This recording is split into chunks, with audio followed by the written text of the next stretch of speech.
Welcome back from the weekend. We're happy you're taking 10 minutes for CNN Student News. I'm Carl Azus at the CNN Center.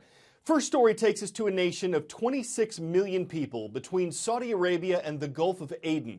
It's Yemen. Its government was overthrown in January by Houthi rebels who'd been at odds with the Yemeni government for years. The country is very unstable. A terrorist attack on 2 mosques last Friday killed more than 130 people and wounded hundreds more. The ISIS militant group said it was responsible.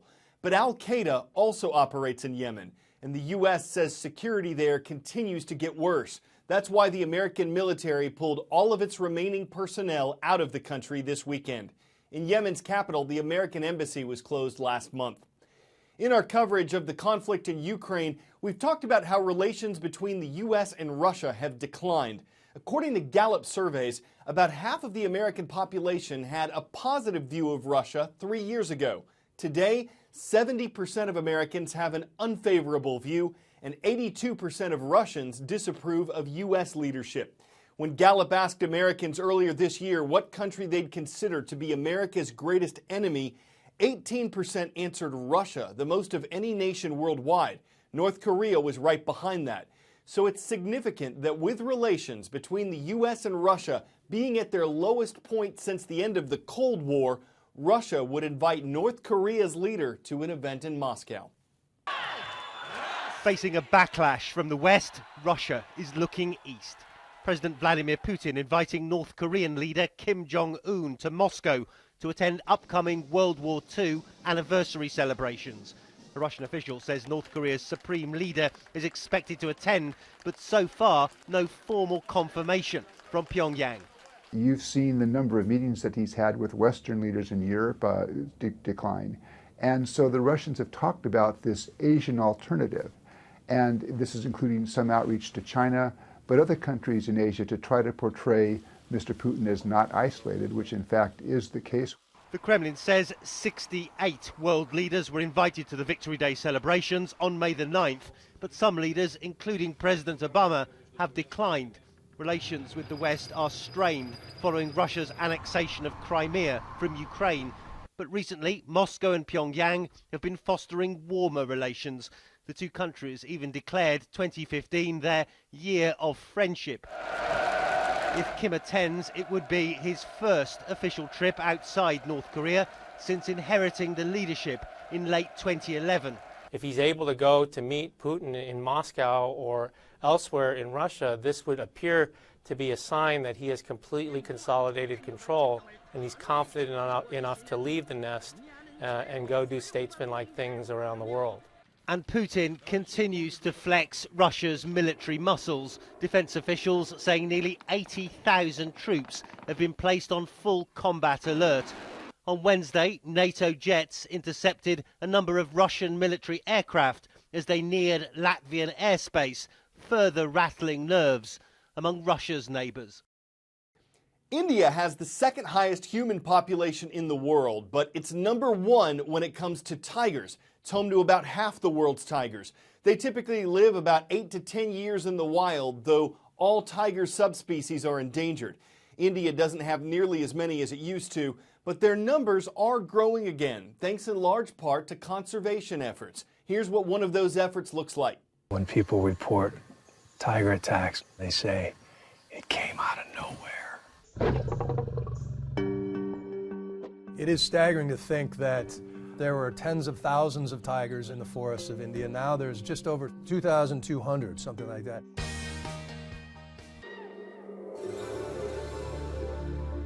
Oh, that's very good. You're good. How are things going? How goes the fight? It's been good. The numbers say there are 226 tigers in India in the wild. Who else has seen a tiger? Wow. Conflict has not really gone higher than the last few months. Your real passion is saving tigers through conflict resolution. There's a very visceral fear of the tiger throughout much of India. So if one comes into a village, they're often killed. And you go into these places and try to talk people down, try to make them appreciate the value of a forest with wild tigers.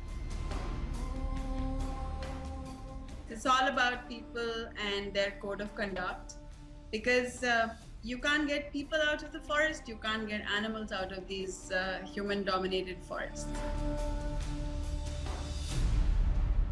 This is the corridor that we've created. You took me to this little farm you purchased between two tiger preserves, and it has turned into a wildlife superhighway. When I show pictures that this is from my kitchen, I have tigers walking here, and yeah, it freaks them out. You're trying to convince your neighboring farmers that maybe you should stop farming and let your land go wild. If you stop farming and if you let forests come back and get some economic benefits from ecotourism, it would be a win-win situation.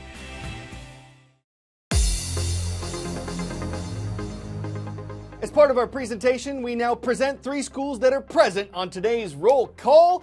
The Rams are here. From San Antonio, Texas, it's the home of John Marshall High School. The Wildcats are watching. LaGrange is in Ohio. It's where we found Keystone High School. And it's nighttime. Castle Heights Middle School is online from South Carolina in the city of Rock Hill. An international film festival kicked off last October. It had some unique characteristics. 1, it was open only to students between kindergarten and 12th grade. 2, its theme was the impact of giving back, the focus on serving others. 3, out of more than 1,500 submissions, 15 of the short films were screened last Friday at the White House. President Obama, Oscar-winning actress Hilary Swank, and Oscar-winning director Steve McQueen were there. It was the second year for the event, which was sponsored by the American Film Institute and Participant Media. Finalists were invited to attend the screening, and they got to go to workshops afterward focused on sharpening their skills in filmmaking. Here's an example of what one of the White House's 15 selections looked like. What will you give back? People get stuck when asked. I don't know, their faces respond. Oh, if they only saw what I saw. We are capable of giving so much, for we have been given all we need to give it all up. We have a beating heart, air in our lungs. Don't you see what I see? The teacher passionately giving away her education for the sake of the student who is full of determination. Determination to rise, to dream, to fight, to create.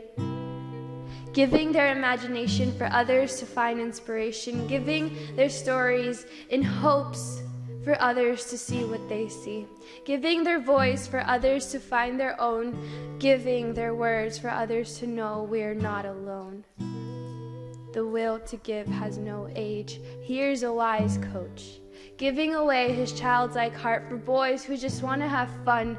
A humble custodian giving away her sore hands for others to live in cleanliness. The impact transcends time and space. So here's to giving it all away.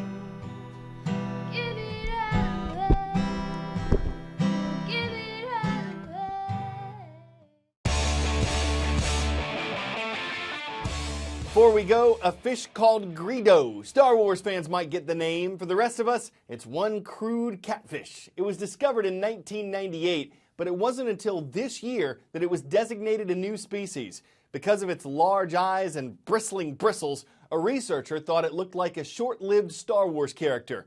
If you were looking for the off-screen version of Greedo, you could find it in the waters of northern Brazil. It might lack the aura of an angelfish, the colors of a clownfish, or the regality of the regal tang, but it's not Greedo for attention. There are many fish in the sea, and this cat's catching coverage swimmingly from fins around the galaxy. This is CNN Student News, and that's our Catch of the Day.